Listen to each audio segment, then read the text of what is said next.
In my last video, I talked about why resetting the vagus nerve doesn't work. Here, I wanted to talk about things that I do, and you can do too, to help calm your vagus nerve. First of all, I want to talk about morning routine. And this is probably not what you think. So many self-help influencers are talking about morning routines. And they're all super regimented, wake up at 5, do an hour of meditation, drink some hot lemon water, journaling, all of that stuff. And that is A, too much for us, but also B, kind of not really taking into account what we're dealing with. Mornings for people with long COVID are really tough. You may well be in that period where waking up and the first 2-3 hours of the day are the most horrific. You've got that awful heaviness. You're desperately trying to get yourself together to get out of bed. And even now, I don't bound out of bed with tons of energy. One thing that is really common for people with long COVID, that transition from sleep to wake can automatically trigger sympathetic activation, i.e. fight or flight. So you may find that those first few minutes that you're awake, you're noticing that you are in sympathetic activation.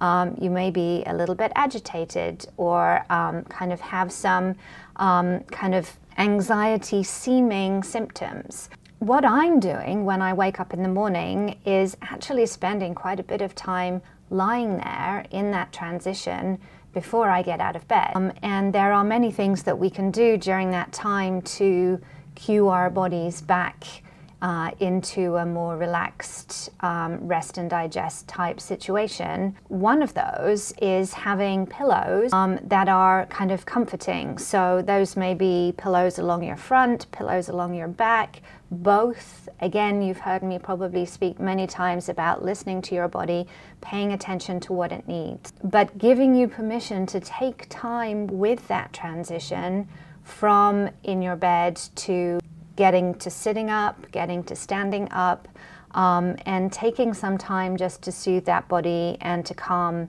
that sympathetic activation. There are also many, many small things that I do throughout the day. Really just paying attention to my nervous system. You've heard me talk a lot about tracking your nervous system, knowing what nervous system state that you're in, and making little adjustments throughout the day. So just like paying attention to your body in that waking state, what nervous system state am I in, what does my body need, throughout the day I'm also doing that. So as I'm sitting here talking to you, I have a little weighted blanket in my lap, I have a rolled up towel behind my back, and I may make adjustments to that throughout the day. I have 2 different weighted blankets. One's a little bit heavier. Sometimes I need the heavier one, sometimes I need the lighter one. Another thing that I do quite frequently throughout the day is orienting. As I'm working, pretty much full time now, I'm spending a lot of my day sitting here at my desk. In between sessions or meetings, I will take some time to do some orienting. Oftentimes that means I take my glasses off because these are for close work, and I have a window right behind here, so I am looking out the window and orienting to those things there. Or I might, within the room, look under the desk or behind myself or up to the ceiling, and that is a great way of cueing the body for safety in between things. And we don't realize those infinite cues that our nervous system is picking up throughout the day. We may have gotten a little bit triggered or activated, and we just want to do something to bring that down again. The 3 big things that I hear people talk about a lot as part of your daily routine: yoga, meditation, deep breathing, whether they're suggesting you do those first thing in the morning or last thing at night. Again, you may have heard me say those things haven't necessarily worked for me. In particular, I want to talk more about deep breathing here. For a lot of people with long COVID, and there are some wonderful programs for breath work for long COVID, many people are doing really well with those. I personally, despite being a clarinet player as a kid and having done diaphragmatic breathing since I was very small, have really struggled with breath work throughout this whole journey. Those moments where, again, somebody might be telling you, oh, you should do some deep breathing there. It may not necessarily be the right thing for you, and there are hundreds of other polyvagal strategies that we can utilize instead. For example, this last weekend, I was hanging out with friends in Park City. I wasn't paying attention ahead of time that it is at nearly 7,000 feet elevation, and not surprisingly, my body was noticing the difference in oxygen concentration. I wish that I had brought some things with me that I could have used, like those mini oxygen canisters or an oxygen concentrate, and I did not.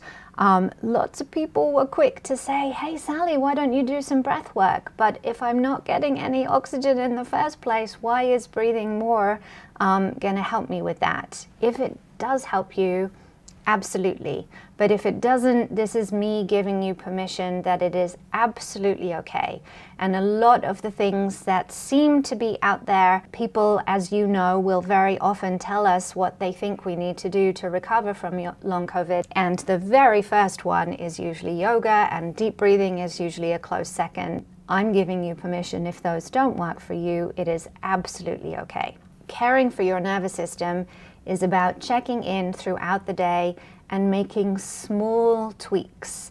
It's not having this super fancy, elaborate routine like people talk about. And if you're just getting started, how do you know what tweaks to make? Well, this is a really common topic of discussion in my Facebook group. And if you're wanting to get more support around the polyvagal strategies that you are trying out, that is a fantastic place to do that. Here is the secret. If it works for your body and your nervous system, then it works. We are all different, and a lot of this stuff is trial and error, but it's also getting back into your body, learning your nervous system, befriending your nervous system, and learning what works for you. I can share with you many effective polyvagal techniques, and I'll leave a link below for you to visit. I hope you have a tolerable day, and I'll see you next time.